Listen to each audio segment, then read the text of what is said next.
Buenas Bien, noches, ¿usted? ¿cómo están? Bien, muy bien, iniciando la semana. Por suerte bien, de salud y bien este día de hoy, muy lindo.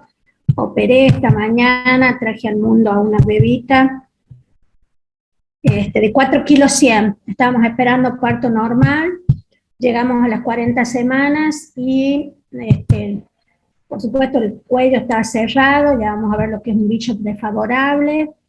eh, Según el cálculo aproximado del peso con las maniobras de Leopold, que ya también vamos a ver, me impresionaba que la cabeza fetal era un tanto desproporcionada para el canal del parto de la madre, una primigesta de 25 años. Y bueno, no bajaba, no bajaba. Yo había calculado 3 kilos 700 aproximadamente, 4 kilos 100 yo. Bien gordita, bebé. Así es que, bueno, nació esta mañana, todo bien, esta tarde ya se había prendido la teta perfectamente, así que bien, por suerte, bien. Este, y bueno, vi otra puérpera, una puérpera de una semana, que una chica que había estado justo cuando teníamos 38 semanas, fue diagnosticada de COVID. En realidad su mamá, que era una señora que estaba postrada, y bueno, tuvo que hacer ella, la mamá falleció, nació su bebé el sábado, el domingo falleció su mamá, tremendo. El sábado cuando a mí me informan que había nacido la bebita, la mamá estaba estable, en terapia intensiva, pero estable, y bueno, el domingo hizo un paro cardiorrespiratorio y no pudo salir. Eh, Así es que la mamá tuvo que parir en el Hospital de la Madre y el Niño, estaba aislada durante el proceso de su mamá. Nació por parto normal, primigesta, pero ayer me llama que tenía un flujo maloliente, así es que hoy la vi y pensé que podían haber olvidado unas gasas que ponemos para hacer la sutura de la episiotomía, que algunos la ponen, otros no.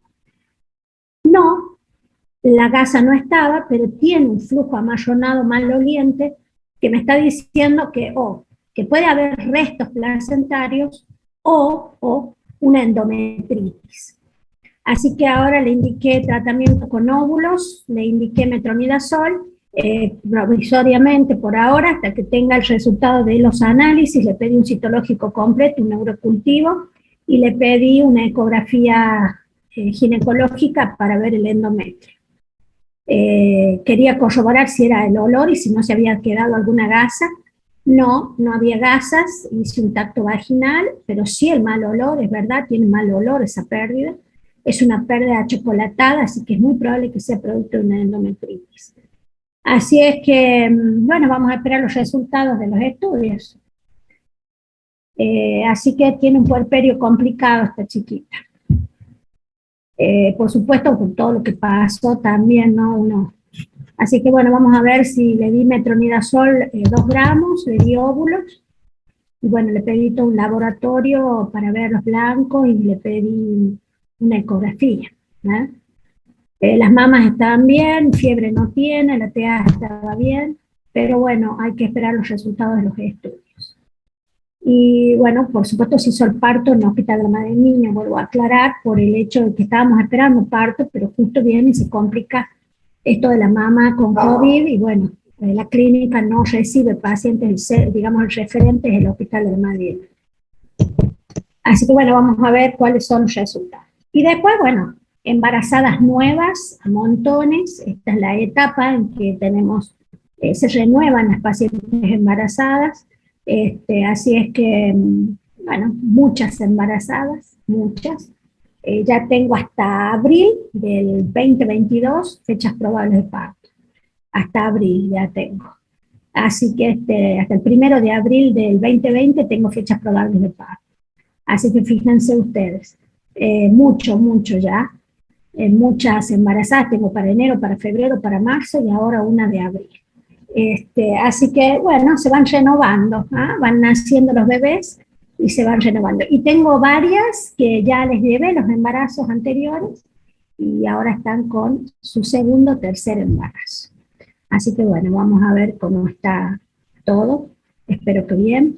El viernes también hubo un episodio, llegué a la guardia, a mi guardia en la maternidad privada, y había habido un acretismo placentario a la mañana, una doble cesárea anterior, placenta previa oclusiva total, con un acretismo. La conducta generalmente en la parte privada es si uno ve un acretismo, o sea, la sospecha la ya van a ver con la doctora, la patología acretismo placentario, pero si uno tiene una paciente con una cesárea previa, dos cesáreas previas, tres, cuatro, o tiene antecedentes de abortos, y la placenta está anterior, anterior, o la placenta está previa, y sobre todo la previa oclusiva total, hay que pensar en un acretismo en primer lugar, para no, como pasó en este caso, para no llevárselo puesto, ¿no? Así es que hay que sospecharlo para poder diagnosticarlo. Entonces, generalmente la conducta es a las 28 semanas, en el hospital de la madre y niño las interrumpen, ¿no? A partir de ahí, para salvaguardar la vida de la madre y, bueno, la del feto. En este caso, el feto era prematuro, está internado, está con buena evolución, y la madre, bueno, está también con buena evolución en el hospital de la madre y el niño, en la terapia, también con buena evolución. Pero bueno, la situación fue alarmante, ¿no? Por suerte, gracias a Dios, porque sufrí un montón, no estuve. Me tocó dos acretismos en mi vida profesional, uno en el hospital de la madre y el niño, y otro en la parte privada, ¿no? De una paciente que no era mía, recién se conocía sobre acretismo placentario, nomás, no era mía, en aquellas épocas que estábamos en el hospital, no era una paciente mía, me la dejan en verano, porque el médico se iba de vacaciones, y me dice que la paciente tenía un tumor, un mioma en la cara anterior. Bueno, la interno con 35 semanas, la paciente con dolores y una pérdida de sangre. En primer lugar, uno piensa en un desprendimiento, no era oclusiva total, pero era anterior, ya tenía una cesárea previa, y ese sangradito, viste, te hace pensar en un desprendimiento. Bueno, la tengo a la paciente perfectamente, le hacen una ecografía, no se veía absolutamente nada, como la pérdida continuaba, decido interrumpir. Cuando entro, ya veo la placenta, había salido en una pércreta, pero había salido de la cara anterior y estaba cubierta con el peritoneo visceral.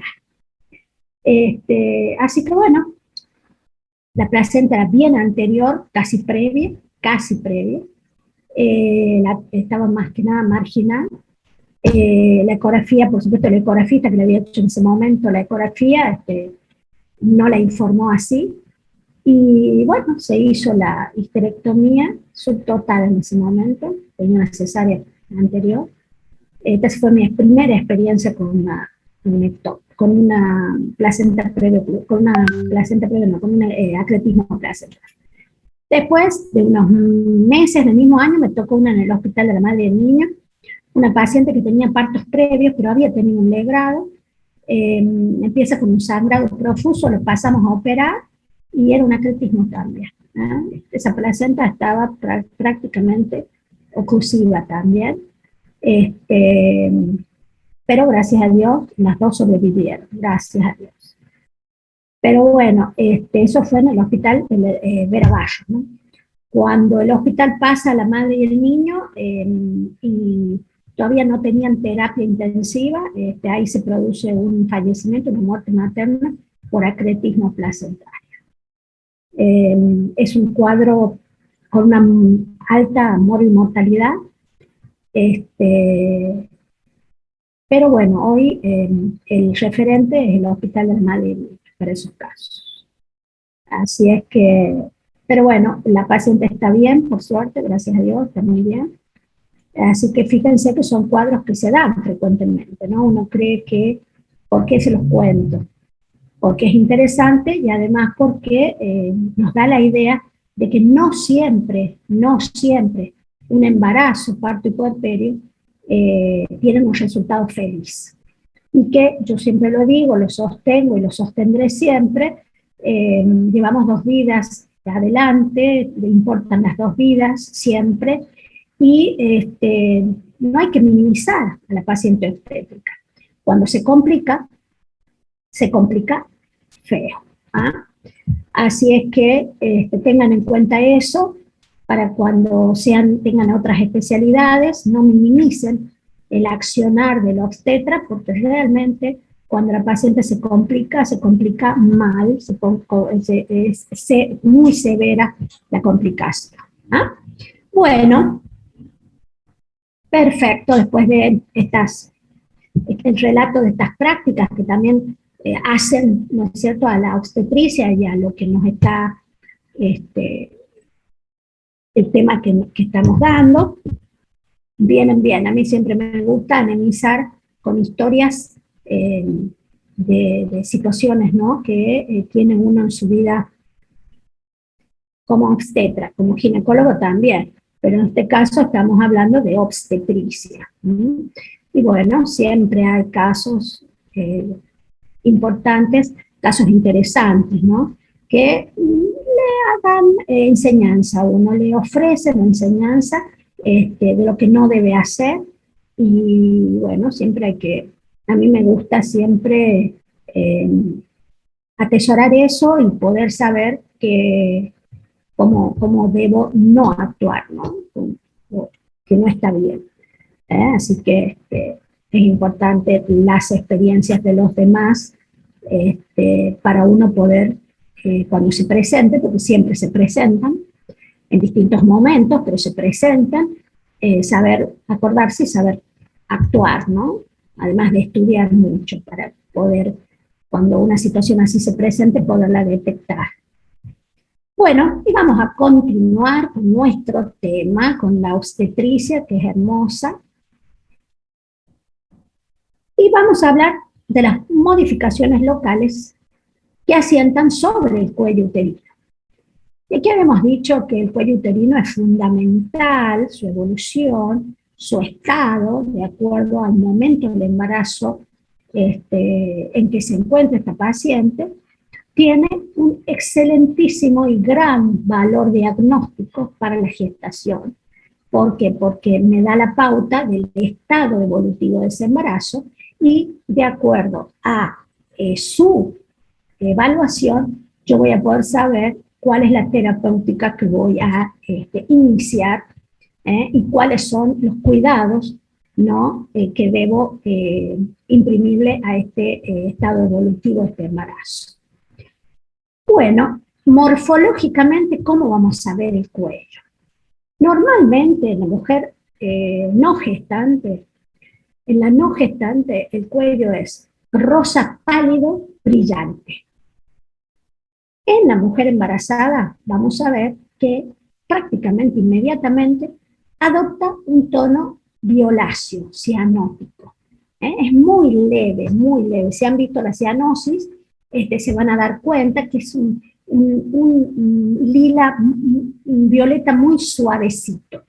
No es el rosado pálido brillante, sino un violáceo muy suave, tipo tinte cianótico. La forma exterior del cuello no se modifica, es decir, va a continuar siendo un cono o un cilindro. A mí me gusta más compararlo con un cilindro pequeño que va a medir igual que mide en la no gestante al comienzo del embarazo, entre 3 y 5 centímetros de longitud, porque en realidad la porción que nosotros tactamos a través del tacto vaginal es de aproximadamente 3 centímetros. ¿Por qué? Porque tenemos una porción intermedia y luego tenemos la porción supravaginal del cuello. Es decir, que la porción intravaginal es de aproximadamente 3 centímetros. óvulos. Y al final del embarazo, nosotros podemos llegar a ver un cuello un poquito más acortado, de acuerdo a la actividad contráctil que haya tenido la paciente durante la gestación. ¿Por qué? Porque puede tener contracciones por alguna causa, generalmente la más común es la infecciosa, es la infección urinaria y la infección vaginal, son las dos infecciones más frecuentes en el embarazo, y esas pueden aumentar la actividad contráctil o puede generar actividad contráctil y esta a su vez modificar el cuello. ¿Sí? Las contracciones son esenciales para el parto, por lo tanto, si hay contracciones, va a modificar las características del cuello. ¿Y qué son las características del cuello? Son tres características: reblandecimiento, acortamiento o borramiento y dilatación. Esas son las tres cualidades que tiene el cuello. Las cualidades no serían modificaciones que sufre el cuello al final del parto, al final de la gestación, y que van a llevar, ¿sí? Son modificaciones que producen las contracciones y que van a llevar a el parto. Bien, entonces su forma exterior no se modifica, ¿sí? La posición va a variar, inicialmente es posterior, es decir, mira hacia el cuello. Habíamos dicho que anatómicamente la cara anterior del cuerpo se encuentra inclinada hacia la cara posterior de la vejiga, haciendo un ángulo en sus diámetros longitudinales entre el cuerpo y el cuello de aproximadamente 90 a 110 grados abierta hacia adelante. Por lo tanto, esa es la anteversión que tiene el cuerpo uterino y por lo tanto el cuello normalmente, fisiológicamente, mira hacia la cara posterior de la vagina. Con el progreso del embarazo, con la actividad contráctil, el cuello se va a modificar posicionándose, ¿sí?, al final de la gestación, anterior con respecto a la cara posterior de la vagina. Anterior, es decir, va a mirar hacia la cara anterior de la vagina. Bien. Los orificios, acuérdense que tenemos un orificio externo, ¿sí?, que comunica con la vagina, y un orificio interno que comunica con la cavidad endometrial.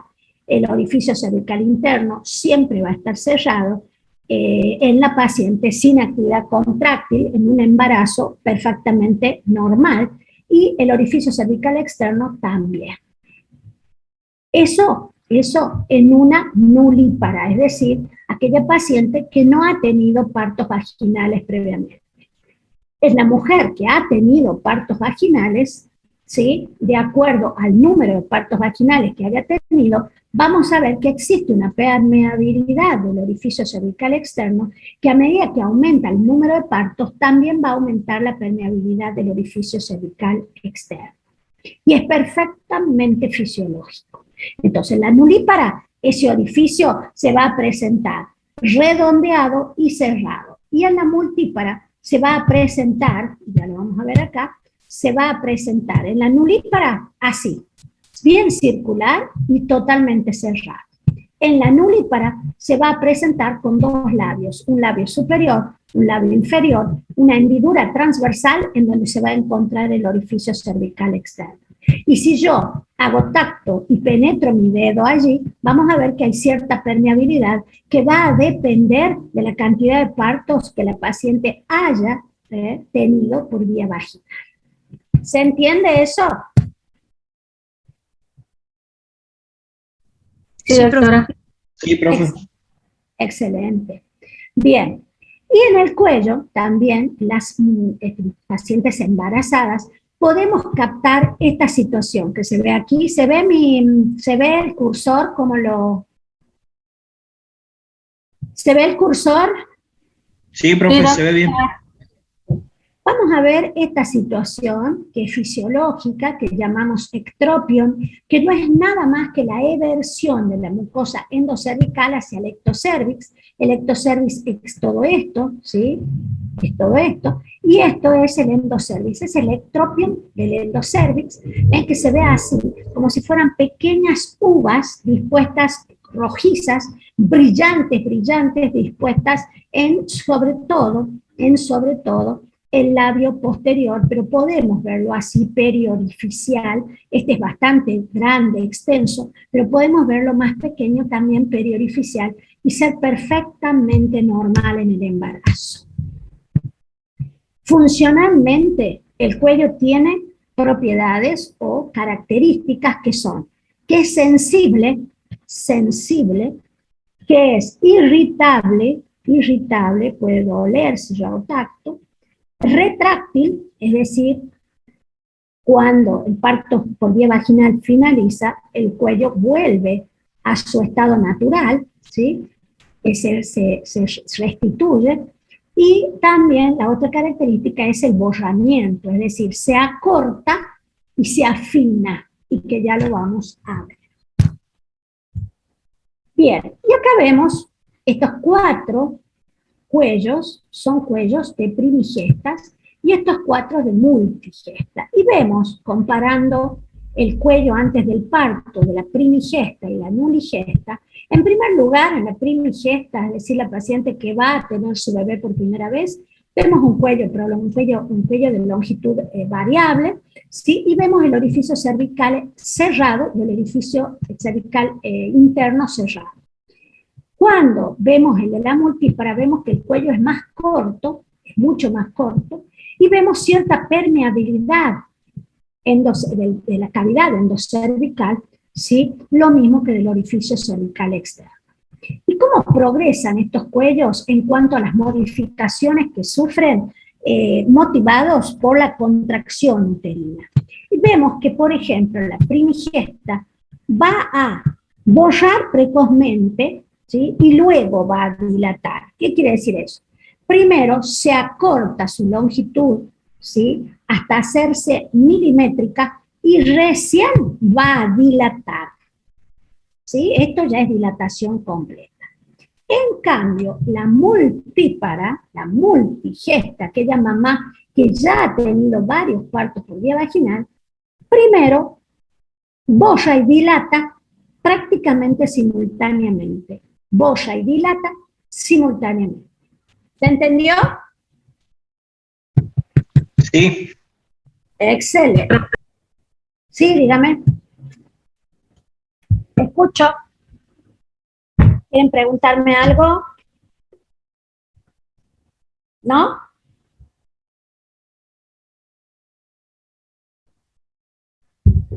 Bueno, continuamos. Y en el trayecto del conducto endocervical o la cavidad endocervical, vamos a ver que se constituye lo que llamamos el tapón mucoso. El tapón mucoso es una estructura que en el parto ya se llama limos, y que es el tapón que se le coloca al endocervix para evitar ¿sí? El ascenso de gérmenes desde la vagina que colonice, ¿sí? A las membranas coriamnióticas o al mismo feto. ¿Sí? Bien. ¿Qué pasa con la vagina?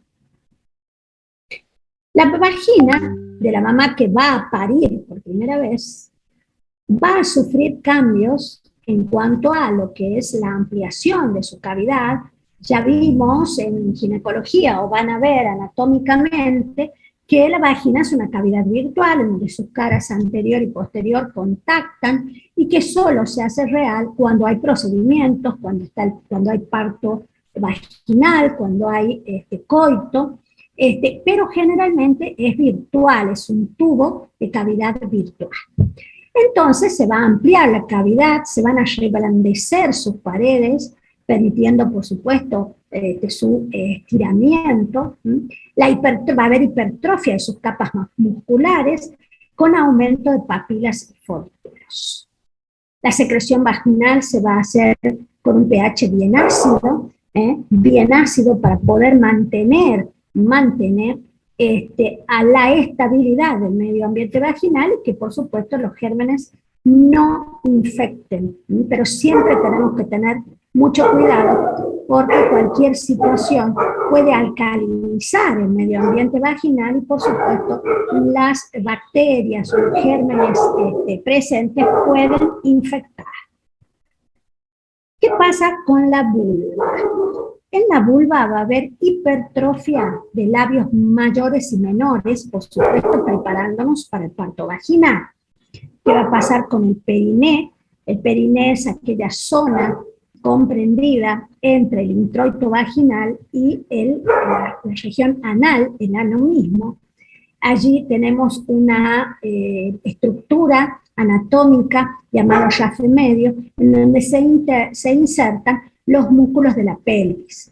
Aquí, en esta zona, va a haber inhibición del intersticio, hiperplasia del tejido elástico y relajación, por ende, de los músculos de la pelvis para permitir el parto vaginal. ¿Y qué pasa con la pelvis? Bueno, la pelvis va a sufrir sus huesos, reblandecimiento y relajación de todo el aparato ligamentario. Muy bien. ¿Preguntas? Yo por el momento no, profe. Excelente, vamos a otro tema entonces.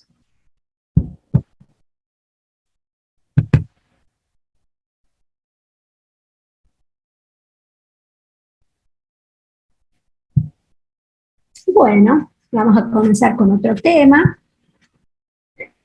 Que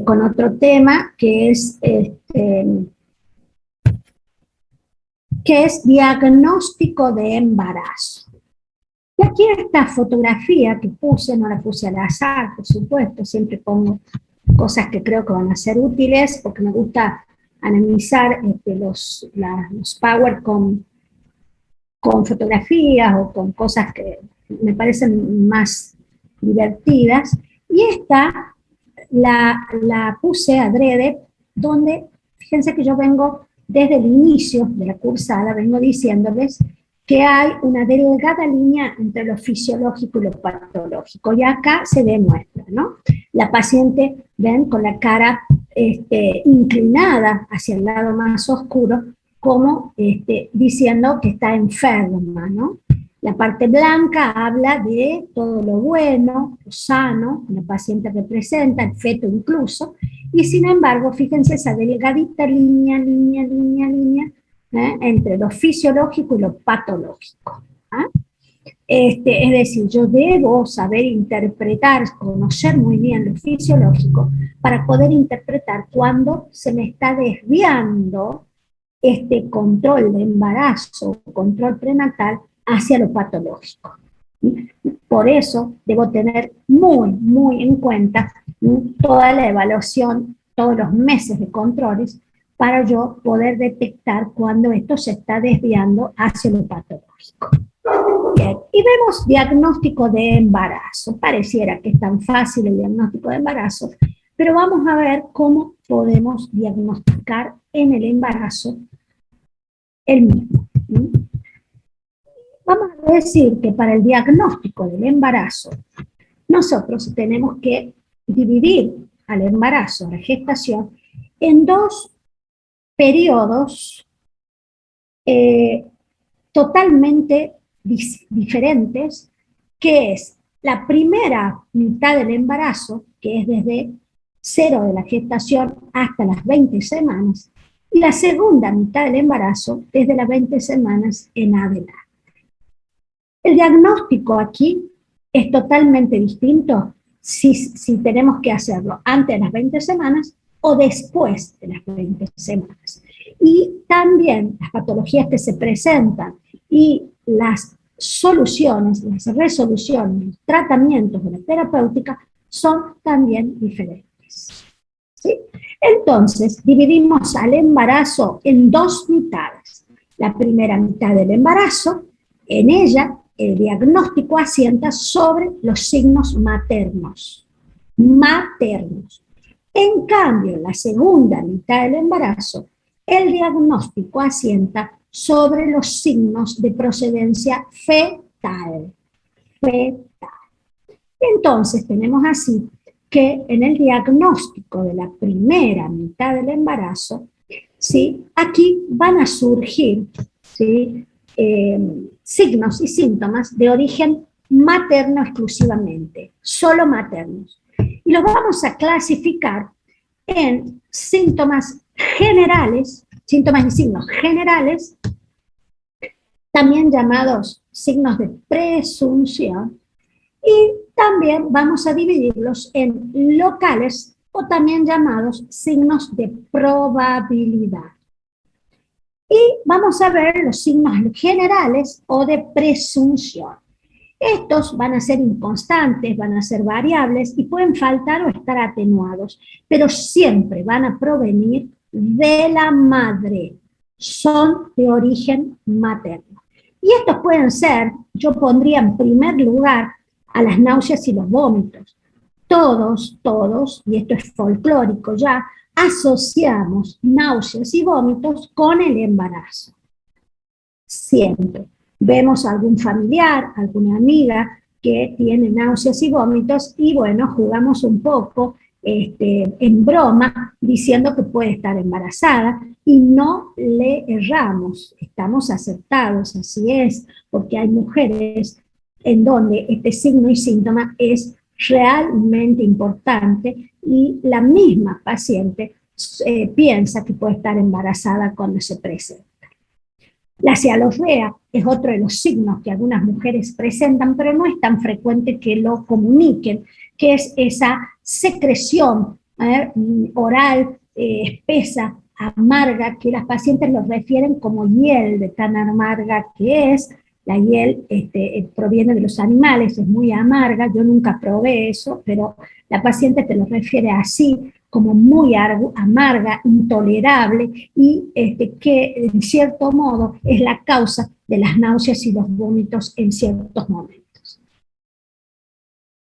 El otro signo de presunción general que podemos ver es la anorexia y el apetito caprichoso. Si los primeros 3 meses la embarazada, por tener cambios tan importantes que asientan sobre el aparato digestivo, en especial sobre el gusto, sobre las papilas gustativas, por supuesto, no comen, sienten por la cialorrea, por esa baba espesa, sienten una tremenda sensación de lleno que no les permite comer y por lo tanto sufren la falta de apetito y a veces, más avanzado en la edad gestacional, pueden llegar a tener ese apetito caprichoso, ese deseo de comer determinados alimentos de forma compulsiva que se llaman antojos.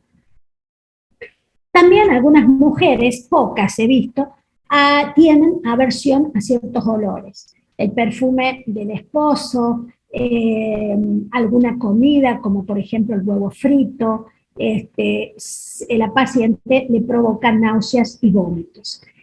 También, y es frecuente esto y lo podemos notar en ciertas pacientes, la irritabilidad, la tristeza, la alegría, la melancolía son frecuentes, pero siempre van asociadas a la mochila que la paciente embarazada trae, es decir, en cuanto a su estado emocional, en cuanto a su familia, a el embarazo, si es deseado o no, a la pareja, la aceptación de este mismo embarazo por la pareja, uno puede notar estos cambios. Y también podemos ver como síntomas generales los mareos, los primeros 3 meses, generalmente por la hipotensión pueden aparecer. Las lipotimias yo no las considero del todo fisiológicas, hay que investigar. Las palpitaciones también, pero sí son frecuentes la somnolencia y también lo pueden ser la fatiga, mujeres que duermen todo el tiempo, sí se sienten cansadas, sí también puede ser debido al embarazo. Entonces, las náuseas, los vómitos a veces son importantes, incoercibles, y van a ver que hay una enfermedad que se llama hiperemesis gravídica, que está asociada con trastorno psicológico y que puede llevar al equilibrio hidroelectrolítico y a la morbilidad y mortalidad también fetal y materna, ¿no? Entonces hay que tener mucho cuidado con la hiperemesis gravídica o con la emesis gravídica, uno por ahí la minimiza y pueden ser importantes cambios que puede tener la mujer a través de las náuseas y los vómitos. Uno lo toma como fisiológico, y recuerden lo que les dije, no todo es fisiológico en el embarazo. La tristeza, la melancolía, sabemos que puede ser frecuente en el embarazo, pero si tenemos una paciente que no se levanta todo el tiempo, todo el día, está en cama, no se quiere alimentar, y tienen trastornos previos, psicológicos, ya no sería un embarazo fisiológico esto, ¿no? Hay que tener cuidado con la depresión también, sobre todo en el puerperio.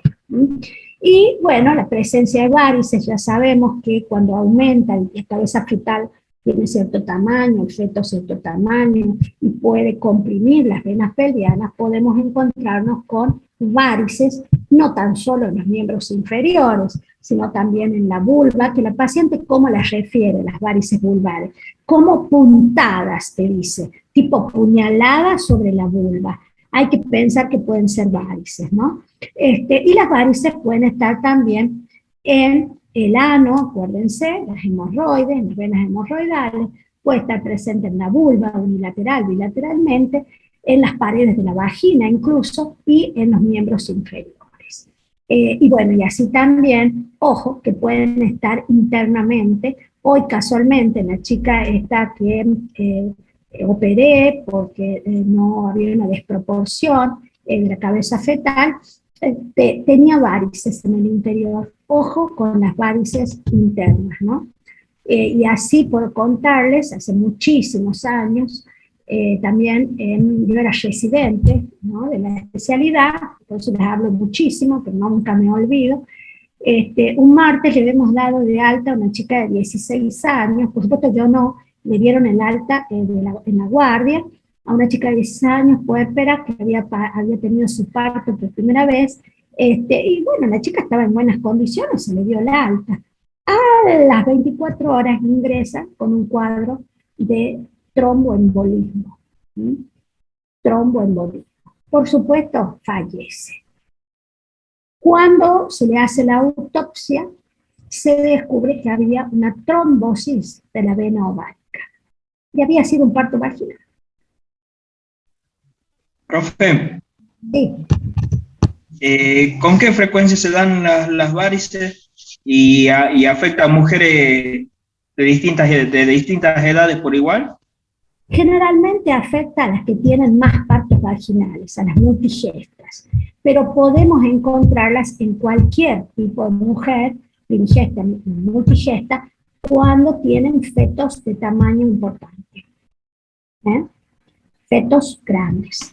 Ahí con más razón podemos encontrar. ¿Está? Bien, gracias, profe. Perfecto.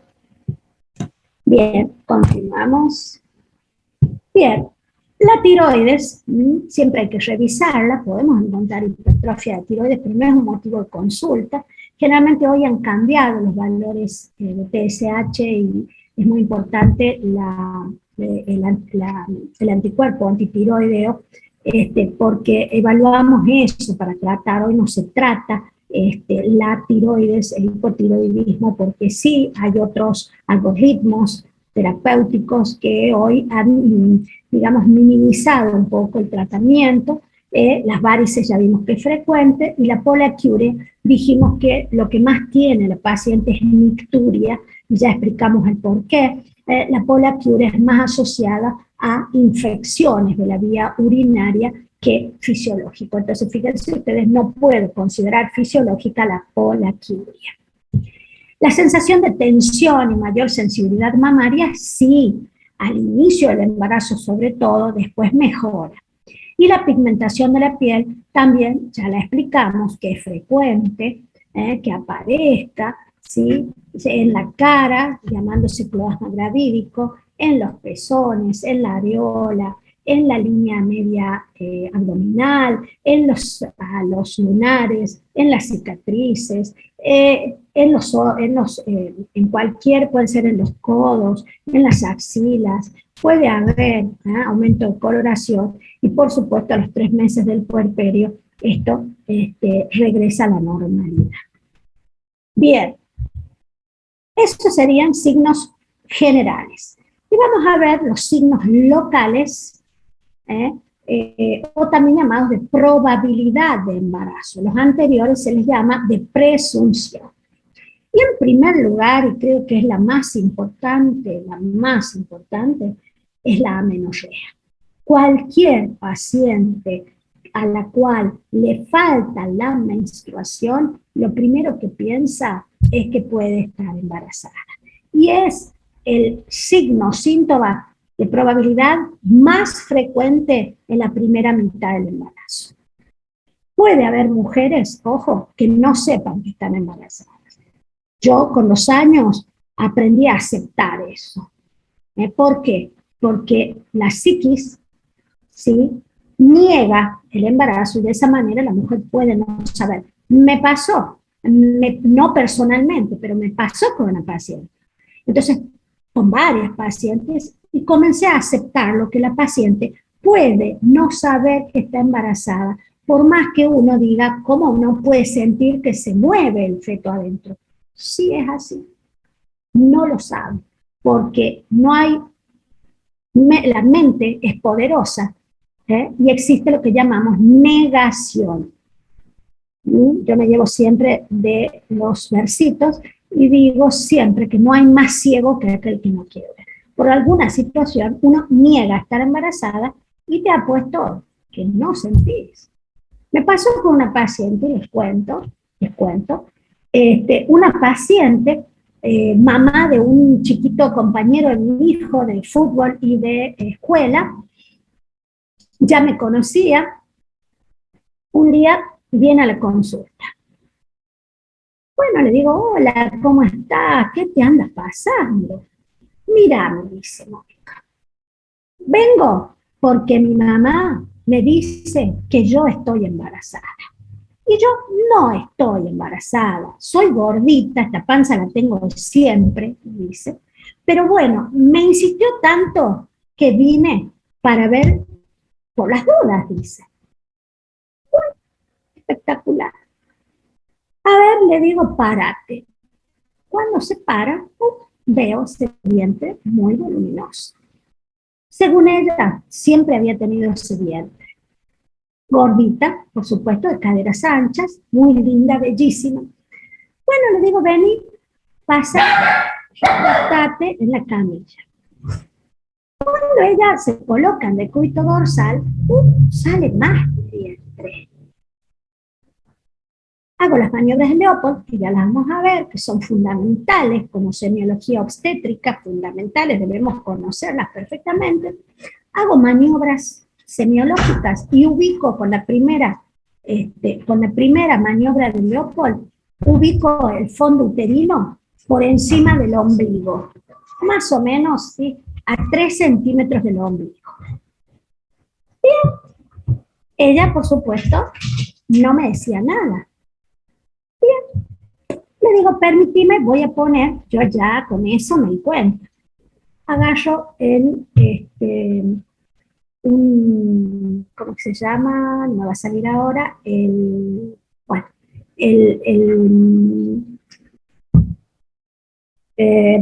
se me fue.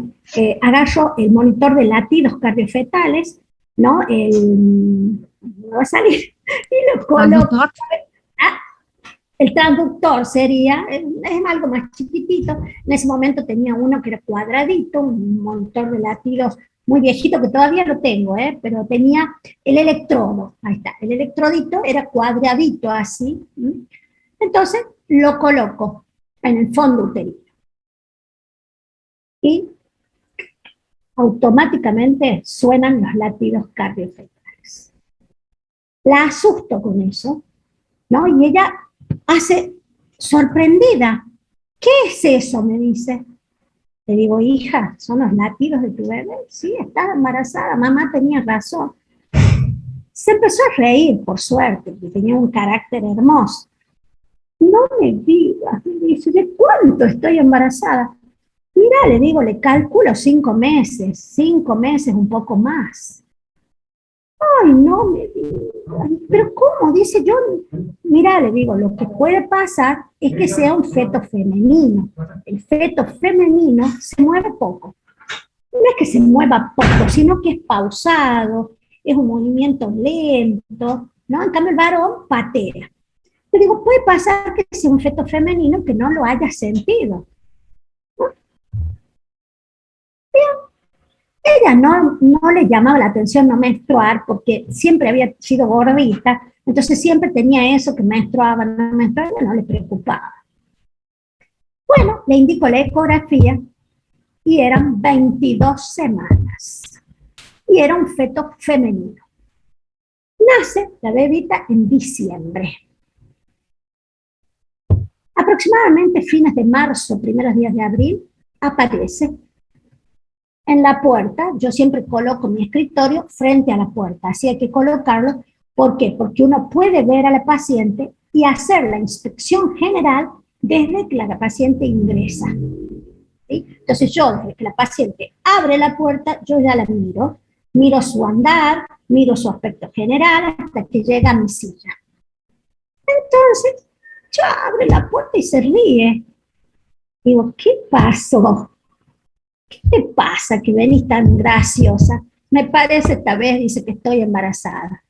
Pero si nació en diciembre la bebé, yo la sorprendida. ¿Y cómo sabes? Y porque siento que se mueve ahora, dice. Poco, pero siento que se mueve. Cuando la hago acostar, hago las maniobras del Leopold, ya tenía la altura a nivel del ombligo, bien a nivel del ombligo. Oh, y ahora la sorprendida era yo. Ponemos el transductorcito, el electrodo, latidos cardiofetales. Le digo, debe ser otra nena, por lo que no la ha sentido, recién la está sintiendo. Pido la ecografía, 20 semanas esta vez, casi al mismo tiempo que la anterior. O sea que la bebé cumplió el año y luego nació su hermanita, por parto normal también. Así que fíjense ustedes que yo creo que la paciente no sabe que está embarazada, porque la negación hace eso. Y han pasado así como esta historia muchas, hemos tenido en el Veraballo, cuando recién hacía mi residencia, mujeres que venían, prácticamente estaban pariendo. Nos pasó una vez que yo era residente de primer año, llega una pacientita, la traen la madre y las dos hermanas, con un dolor abdominal tremendo, dice, seguro es un quiste de ovario, qué sé yo. Bueno, tenía 16 años, la hago pasar y hago maniobras de Leopold. Puede ser un quiste de ovario, ¿eh? No, pero era como de término. Le digo, señora, le digo, tengo que hacerle tacto vaginal. Le digo, ¿su hija tiene relaciones? No, dice la madre. La chica dice sí. Entonces le hago el tacto vaginal y estaba en dilatación completa, ya el feto en tercer plano de Hodge. Por eso era el dolor que tenía. Y le digo a la madre, señora, le digo, la niña está por parir, está embarazada. ¿Para qué? Cuando le digo a la mujer, no puede ser, dice la señora, abre la puerta y sale, y una de las hijas atrás y la otra se queda conmigo. La pasamos a la sala de parto, tuvo un feto precioso de 3,2 kilos. Y la madre se había ido. Al otro día recién la vi a la madre en la puerta de la habitación, queriendo aceptar que la niña se había embarazado, ¿no? Por eso les digo, y así un montón de experiencias, novias casándose y a parir con el vestido de novia, también, hemos visto una o dos. Es decir, puede la mujer no saber que está embarazada, pero la amenorrea en las primeras 20 semanas es un indicio. Y la mayoría de las mujeres, cuando les falta la menstruación, lo primero que dicen es, puedo estar embarazada, puedo estar embarazada. Entonces, sería el signo de primera línea en las primeras 20 semanas de gestación. ¿Está? Otra historia más reciente, sí, el martes pasado, en La Guardia, vino una paciente de 23 años con un abdomen como de término, refiriendo un parto hacía 3 meses. 3 meses. Bueno, dijimos, puede ser un embarazo ectópico.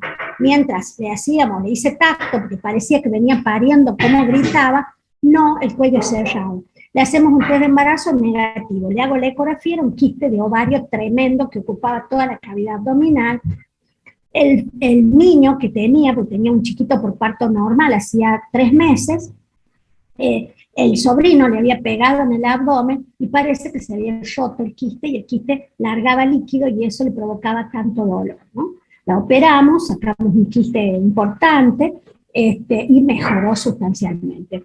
Por eso les digo, también uno puede sospechar cuando tiene abdómenes muy pronunciados, ¿no? Como vemos aquí en este caso.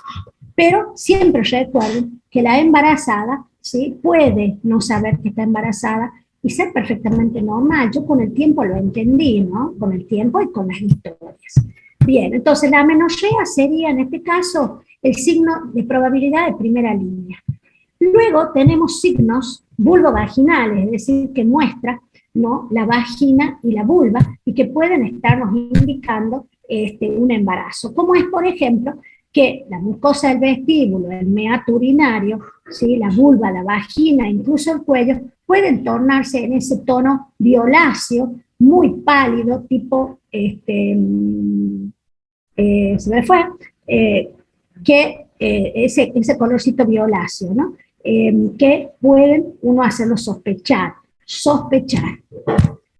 Luego, los signos uterinos son los cambios en la forma uterina, ¿no? En la forma uterina, que vamos a ver que el útero generalmente tiene tres formas. Una fisiológica, que es al inicio del embarazo, que es la forma piriforme, ¿sí?, de esa forma de pera aplanada en sentido anteroposterior, ¿sí?, dada vuelta, invertida, pera invertida. Luego a la forma globulosa, que puede adoptar de una mandarina, un pomelo, una naranja, un pomelo, y luego la forma ovoide cuando se exterioriza de la pelvis menor hacia la pelvis mayor, hacia el abdomen. También podemos ver signos a nivel del cuello, cuando el cuello está reblandecido, de hecho acortado. Nosotros conocemos perfectamente la anatomía y si tenemos un cuello acortado, un cuello blando, ¿cómo sería? ¿Cómo captaríamos nosotros un cambio en esa consistencia del cuello? Cuando el cuello es normal, está sin signos de modificaciones, o en la paciente, que no está embarazada, el cuello tiene esta consistencia, la del pabellón auricular, la del cartílago, ¿sí? Cuando la paciente está embarazada y ha tenido algo de actividad contráctil, el cuello adquiere esta consistencia, al final del embarazo, ¿no? Esta, blanda. Entonces eso nos puede hacer pensar que la paciente está embarazada. Lo mismo la permeabilidad del cuello, ¿no? La permeabilidad del cuello y el fondo del saco. Cuando hacemos tacto vaginal y tocamos el fondo del saco, ya vamos a ver el tacto vaginal y podemos ver que está ocupado por el cuerpo uterino, y vemos que el cuerpo, con la palpación de la mano libre en el abdomen, vemos que es globuloso, también nos puede hacer pensar en que la paciente puede estar embarazada. Por supuesto que en una guardia de obstetricia o en un consultorio siempre hay test de embarazos disponibles y siempre hay también un laboratorio para poder hacer una subunidad beta que vamos a ver en sangre. Así es que el método complementario de elección, en este caso, en las primeras 20 semanas, es el test de embarazo, ¿sí?, que puede ser en orina o en sangre y que ya lo vamos a ver. Otro de los cambios que puede sufrir el útero son los cambios de volumen, que se van a relacionar sí o sí con la edad gestacional. Y así vemos, por ejemplo, que a las 8 semanas, el útero es intrapélvico.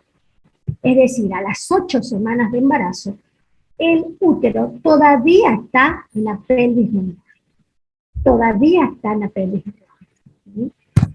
Cuando el útero comienza a crecer, ¿sí?, entonces nosotros ya vamos a poder relacionarlo con edad gestacional.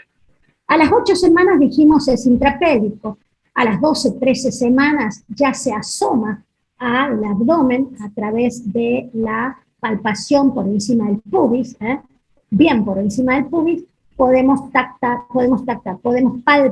el fondo uterino.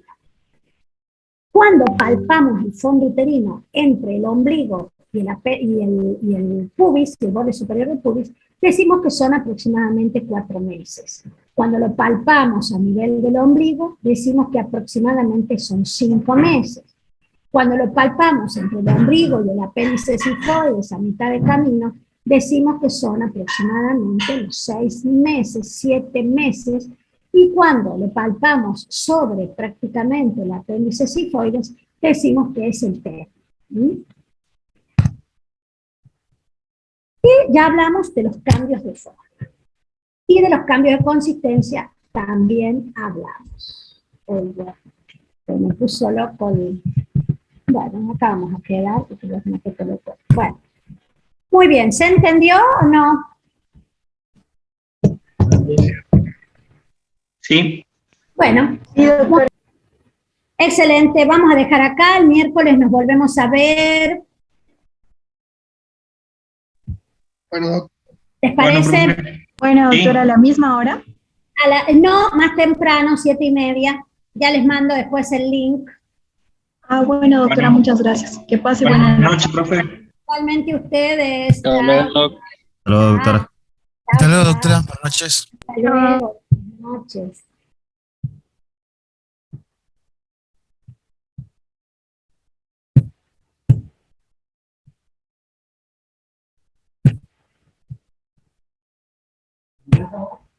Very nice.